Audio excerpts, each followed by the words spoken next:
Olá pessoal, comandante Leonardo Matos aqui, nosso Conexão Gel 348, sexta-feira, 8 de agosto de 2025, trazendo para vocês a síntese da geopolítica dessa semana, como sempre, YouTube, Spotify, Apple Podcast, outras mídias também de podcast. O objetivo é que vocês tenham aí uma noção melhor das coisas mais importantes da geopolítica internacional e, como eu sempre peço a vocês, se vocês ainda não seguem o canal lá no YouTube, sigam o canal. Se gostarem do programa, deixem lá a sua avaliação, o seu comentário, sua pergunta, etc., que eu tenho procurado responder a todas as perguntas que vocês me fazem lá no YouTube, especialmente lá no YouTube. E aí um último pedido, que vocês compartilhem com aqueles que, como vocês, querem estar atualizados sobre a geopolítica internacional. Bom, vamos lá, mais uma semana complicada no sistema internacional, muita expectativa. Hoje, sexta-feira, é o dia do ultimato de Trump a Putin com relação ao cessar-fogo entre Rússia e Ucrânia, né? Quais são as novidades da semana? Quarta-feira, o enviado do Trump, o cara de confiança do Trump a negociações tanto no Oriente Médio como também conflito Rússia-Ucrânia, o Steve Witkoff, esteve mais uma vez com o presidente Putin, um detalhe importante. A última vez que o Steve Witkoff esteve com o Putin foi em abril, nós tivemos esse ato aí, em termos de negociações diretas dos Estados Unidos com a Rússia em relação ao conflito da Ucrânia. O Trump postou, isso foi na quarta-feira, o Trump postou em rede social, logo depois do encontro, dizendo que tinha sido um ótimo encontro, que avanços ocorreram, etc. E aí começaram a sair as notícias do Kremlin também. O próprio Trump também confirmou isso ontem em entrevista na Casa Branca, de que pode sim encontrar pessoalmente o presidente Putin já na semana que vem.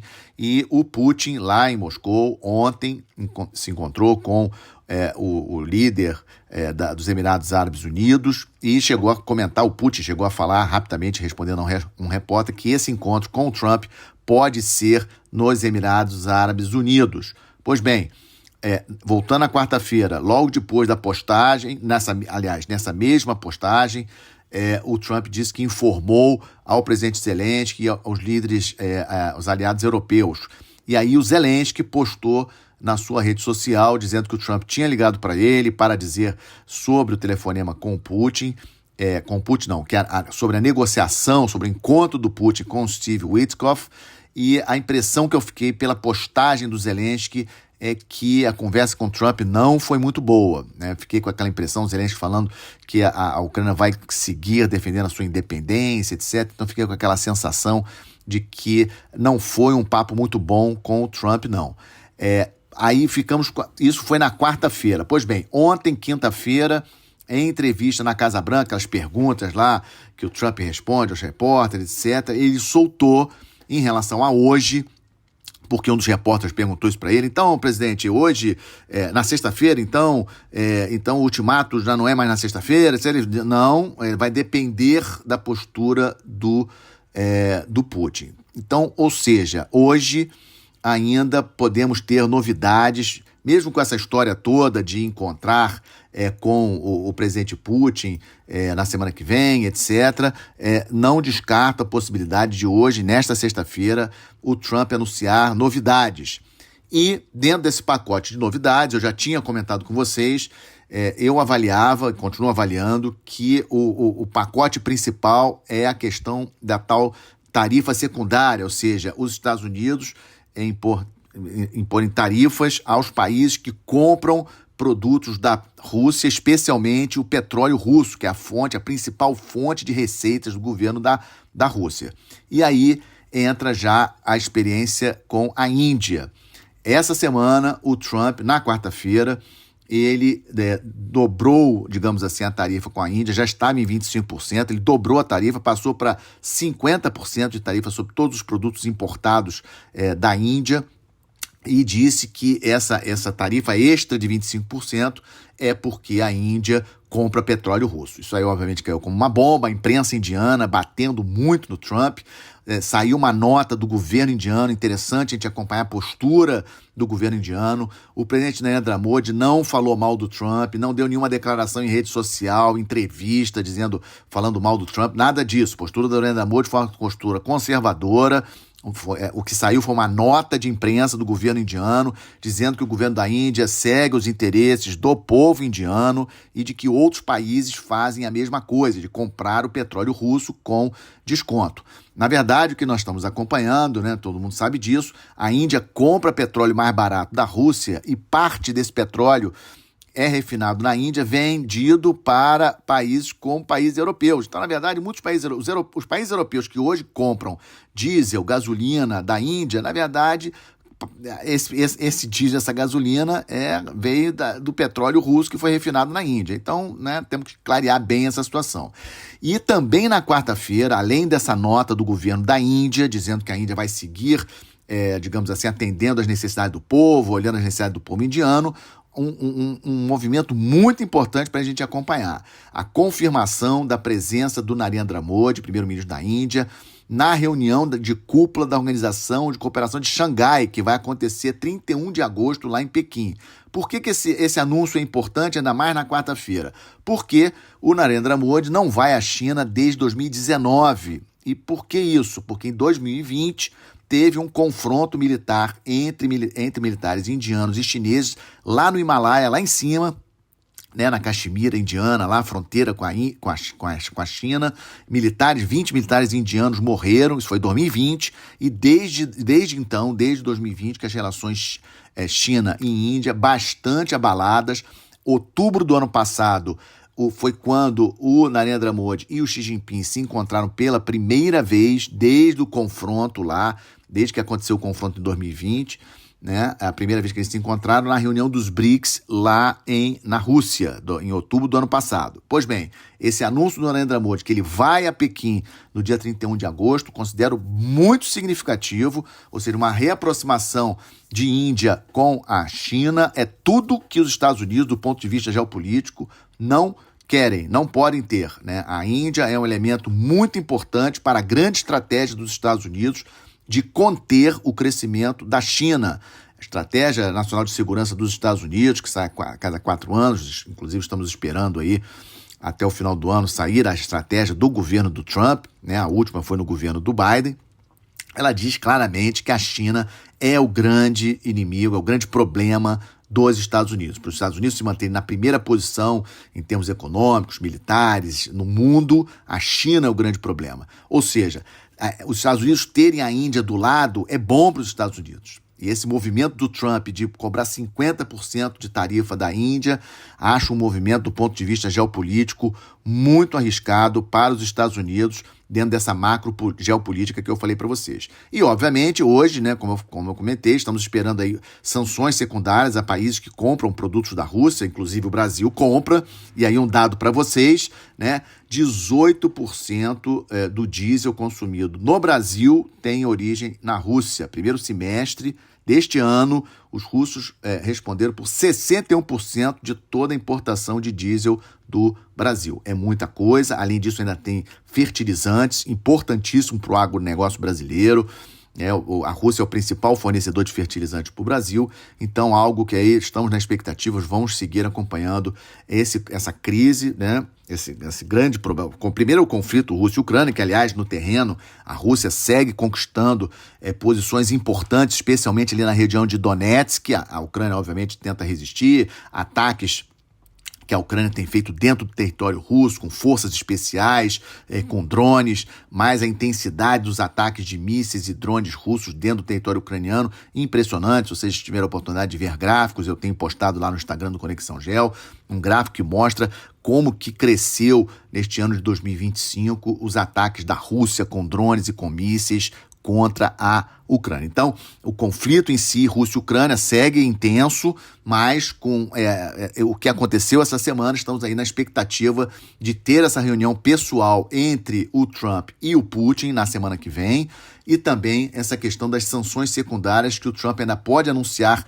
hoje, nesta sexta-feira, além da que ele já impôs para a Índia por causa da compra de petróleo, né, da Rússia ou de produtos ligados a combustível, como diesel, etc., que é o caso do Brasil. Então, muita preocupação com relação a essa questão. E só para fechar, Rússia e Ucrânia, saiu uma pesquisa ontem lá na Ucrânia dizendo que 17% da população ucraniana já admitem aceitar a proposta russa para a paz. Vejam bem, 17%. Em maio, 10%. Ou seja, a população ucraniana mostrando que já está cansada com esse conflito, né? É uma pesquisa bastante interessante que saiu ontem. Bom, vamos ao segundo tema mais importante da semana. Benjamin Netanyahu, primeiro-ministro de Israel, decidiu tomar totalmente Gaza. Uma decisão muito séria do Netanyahu. No último domingo, ele implantou um cessar-fogo parcial de 10 horas até 20 horas, sem ataques dentro da faixa de Gaza, permitiu a entrada de ajuda humanitária. Vocês lembram, semana passada comentei com vocês, muita pressão sobre Israel, França, Reino Unido, Canadá, dizendo que vão reconhecer o Estado palestino. Então, muita pressão em relação à questão da entrada de ajuda humanitária lá. Muitos países lançaram de paraquedas ajuda humanitária dentro da faixa de Gaza. Netanyahu muito pressionado, mas veio essa decisão, ou seja, as negociações com o Hamas não deram certo e o Netanyahu veio com essa decisão de ocupar totalmente Gaza. Problema, o próprio chefe do Estado-Maior das Forças Armadas israelenses disse em entrevista de que ele discorda dessa linha de ação, diz que ela é muito perigosa até para os reféns, cerca de 20 reféns israelenses devem estar com vida ainda, essa é a estimativa, e ele não garante, o chefe das Forças Armadas, o general Zamir, ele disse que não garante a integridade dos reféns se for essa a decisão. E a estimativa é que tomar totalmente a faixa de Gaza, olha só, gente, tomar totalmente a faixa de Gaza 5 meses, né? A estimativa passada pelo chefe do Estado-Maior das Forças Armadas, ou seja, não é uma coisa rápida. Vocês viram como é complicado aquela faixa de Gaza, cheia daqueles túneis, né? Muito difícil tomar a faixa de Gaza. E o Netanyahu, ontem, quinta-feira, deu uma declaração numa entrevista para uma TV americana, dizendo que a ideia é ocupar totalmente a faixa de Gaza, mas não governar Gaza. Passaria, depois de desarmar o Hamas, isso é muito importante, depois de desarmar o Hamas, ou seja, neutralizar o Hamas, recuperar os reféns, a ideia é Israel passar o controle da faixa de Gaza para os árabes. Netanyahu não falou para a autoridade palestina, falou para os árabes, uma força armada, uma coalizão árabe. Provavelmente isso aí veio de conversas com o Trump, que conversou também com a Arábia Saudita muito interessada em que Israel não controle a faixa de Gaza. Então o Netanyahu já veio com essa história de que depois que Israel tomar totalmente a faixa de Gaza, recuperar os reféns, tirar as armas do Hamas, desarmar o Hamas, passaria o controle da faixa de Gaza para uma força militar árabe. Então, é uma notícia muito importante. A situação ali, obviamente, no Oriente Médio segue muito tensa em função disso. Os Houthis seguem aí fazendo eventuais ataques com mísseis contra o território israelense, mas são ataques pontuais. A defesa antiaérea de Israel consegue interceptar os Houthis que ficam lá no Iêmen, como vocês sabem, aquele grupo que é apoiado diretamente pelo Irã. Mas a notícia mais importante da semana em relação à região foi essa decisão do Netanyahu de tomar totalmente Gaza e o posicionamento do chefe do Estado-Maior das Forças Armadas israelenses contrário a essa decisão. Então, uma situação muito importante, estamos de olho, temos que acompanhar. Logicamente, é um conflito, lembrando a vocês, começou tudo lá. Lógico que os conflitos na região já são de muitos anos, mas essa situação atual começando lá em 7 de outubro de 2023, com aquela barbaridade que o Hamas perpetrou dentro do território israelense, todos nós acompanhamos. Bom, vamos para o Estamos de Olho.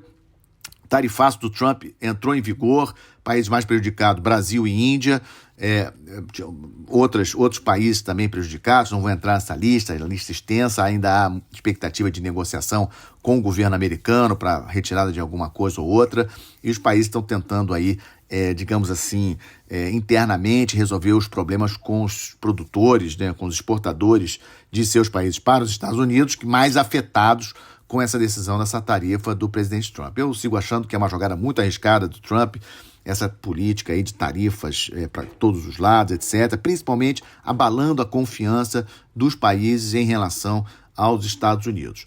Bom, mas o Trump hoje, fatalmente, vocês vão ver ao longo do dia aí, deve ocorrer à tarde, a visita do primeiro-ministro da Armênia e do Azerbaijão aos Estados Unidos, a Washington. Eles já chegaram ontem, vão se encontrar com o presidente Trump e a ideia é formarem um acordo muito interessante. Vocês lembram que a Armênia e Azerbaijão entraram em conflito, já tiveram um conflito entre os dois por causa daquela região de litígio, Nagorno-Karabakh. O Azerbaijão atualmente ocupa essa região e o Trump vai tentar negociar um acordo de Armênia e Azerbaijão para um canal logístico que vem lá, muito interessante, que vem lá da Ásia Central, lá de países como Cazaquistão, Tajiquistão, Quirguistão, países muito ricos em minerais críticos. Lembre dessa questão, minerais críticos é algo que os Estados Unidos estão muito de olho, e vai ter um canal logístico trazendo vários produtos, inclusive minerais, etc., pelo Azerbaijão, Armênia, etc., vindo para a Europa, Estados Unidos. Então o Trump hoje vai se encontrar, inclusive, não sei se vocês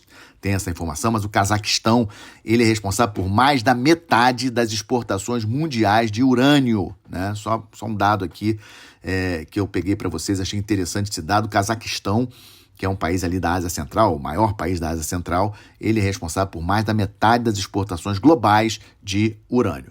Outro grande produtor de urânio, também tem uma notícia interessante essa semana, a Austrália confirmou. A Austrália, que vocês sabem, né, tem laços fortíssimos com os Estados Unidos, né, o programa AUKUS, aliás, aquele de submarino, né, de dotar a Austrália com submarinos de propulsão nuclear, ainda está numa situação, digamos assim, pastosa. Os Estados Unidos ainda estudando a questão, mas esta semana a Austrália confirmou a decisão de comprar fragatas japonesas. A disputa era entre fragatas japonesas ou fragatas da Alemanha. Venceu o Japão, isso é muito significativo, um contrato de 6,5 bilhões de dólares, 11 fragatas.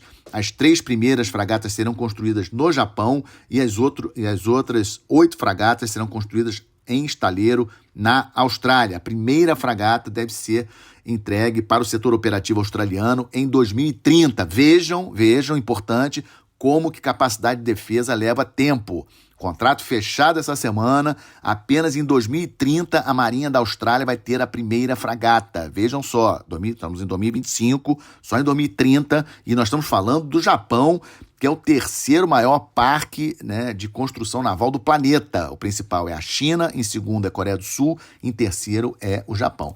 E mais ainda, a importância dessa notícia, é a primeira grande exportação na área de defesa do Japão desde o final da Segunda Guerra Mundial. Vejam bem, Japão exportando 11 fragatas para a Austrália, né? E não precisamos dizer, né, grande preocupação desses países, Japão, Coreia do Sul, Austrália, obviamente Estados Unidos, é com a China. Então, muito interessante essa notícia da área de defesa, quis passar para vocês. Estamos de olho, vamos acompanhar como isso vai caminhar daqui para frente, mas uma notícia muito importante. Também estamos de olho aqui no nosso entorno estratégico, América do Sul, obviamente, uma prioridade muito grande. O presidente Gustavo Petro, da Colômbia, veio com uma novidade na quarta-feira, com uma postagem na sua rede social, reclamando de uma ilha que fica na região de tríplice fronteira entre Brasil, Colômbia e Peru, e o Gustavo Petro dizendo que o governo do Peru ilegalmente passou a considerar a ilha de Santa Rosa, que fica nessa tríplice fronteira, como território peruano. Problema, segundo o Gustavo Petro, é que essa região ainda está em litígio. O Petro diz que essa ilha, na verdade, é da Colômbia. Só que essa ilha, na prática, é ocupada por peruanos há muitos anos. Eu já tive a oportunidade de estar em frente dessa ilha, quando atraquei com o meu navio, comandando lá na Amazônia, quando eu atraquei com o meu navio lá em Tabatinga. Tabatinga fica em frente, aí essa ilha de Santa Rosa fica em frente de Tabatinga. Para vocês terem uma ideia, são 3 mil peruanos que moram nessa ilha, né? Tabatinga é uma cidade de 70 mil habitantes e tem também fronteira, bem fronteira aí colado em Tabatinga, Letícia, que tem cerca de 55, 60 mil habitantes, Colômbia, e ela é capital do estado do Amazonas colombiano, tá? E o Petro, ontem, além da postagem que ele tinha feito, ele foi lá em Letícia, ou seja, para marcar a questão dessa soberania em relação à Ilha Santa Rosa. Realmente, nós não estamos precisando de mais problemas, né? Problema na tríplice fronteira, Colômbia, Peru e Brasil. Acho que isso aí tem aí um dedozinho aí relacionado com as eleições do ano que vem. Ano que vem teremos eleições presidenciais na Colômbia. O Gustavo Petro, ele não pode concorrer à reeleição, mas obviamente quer eleger um candidato do partido dele. Então acho que o Gustavo Petro está tentando ali ganhar pontos com seu eleitorado com essa questão aí de território lá, a Ilha de Santa Rosa. E a última notícia do Estamos de Olho, também da nossa região, o Daniel Noboa, presidente do Equador, propôs a realização de um referendo em dezembro deste ano para formalizar a instalação de bases estrangeiras no Equador, né? Eu fico preocupado com isso, não gosto dessa ideia de bases estrangeiras dentro de qualquer país aqui da América do Sul. Eu acho que a gente tem que se integrar aqui na América do Sul para tentar resolver os nossos problemas. Lógico que a grande preocupação do Daniel Noboa é com relação aos narcotraficantes, às grandes organizações criminosas. Isso, sem dúvida, é um grande problema da América do Sul, mas nós, sul-americanos, precisamos resolver esse problema entre nós, cooperação entre os países, etc. Então, essa proposta aí desse referendo em dezembro lá no Equador, eu acho preocupante, né? Mas, logicamente, a população do Equador vai decidir o que acha melhor para o seu país, mas não gosto muito dessa ideia de termos bases formais de países dentro da América do Sul e entorno estratégico brasileiro importantíssimo para o Brasil. E como sempre faço, fechando com uma boa notícia, a boa notícia dessa semana vai novamente para o setor de petróleo. A empresa britânica British Petroleum anunciou na segunda-feira, essa semana, que fez a maior descoberta dos últimos 25 anos de petróleo e na costa brasileira. Campo de Bumerangue, aqui na Bacia de Santos. Aliás, Bacia de Santos, a principal bacia produtora de petróleo do Brasil. Mais de 70% do petróleo que hoje nós extraímos do Brasil, extraímos dessa bacia de Santos, mais ou menos 400 quilômetros do litoral aqui do Rio de Janeiro. E, assim, realmente uma notícia importante. O Brasil é um dos 10 maiores produtores de petróleo do planeta e a produção, vocês veem os números de produção do Brasil está crescendo e, se Deus quiser, em breve já estaremos explorando petróleo na margem equatorial, melhorando a qualidade de vida daquela região norte, Amapá, Pará, Maranhão, Piauí. Eu acredito que em breve isso aí vai estar autorizado. Então, essa notícia da British Petroleum, a maior descoberta da empresa nos últimos 25 anos. Não é pouca coisa. O número, né, o valor ainda não foi divulgado, né, de quanto petróleo tem nessa descoberta da British Petroleum, mas já quis trazer para vocês essa notícia porque achei realmente uma notícia importante. Com isso, fecho Conexão Geo 348, trazendo para vocês a síntese da geopolítica dessa semana. Se vocês gostaram, deixem seu like, deixem seu comentário e, principalmente, mais uma vez peço, compartilhem com seus amigos para nós aumentarmos a divulgação do nosso Conexão Geo. Um excelente final de semana, uma boa semana, até a próxima sexta-feira. Muito obrigado a todos.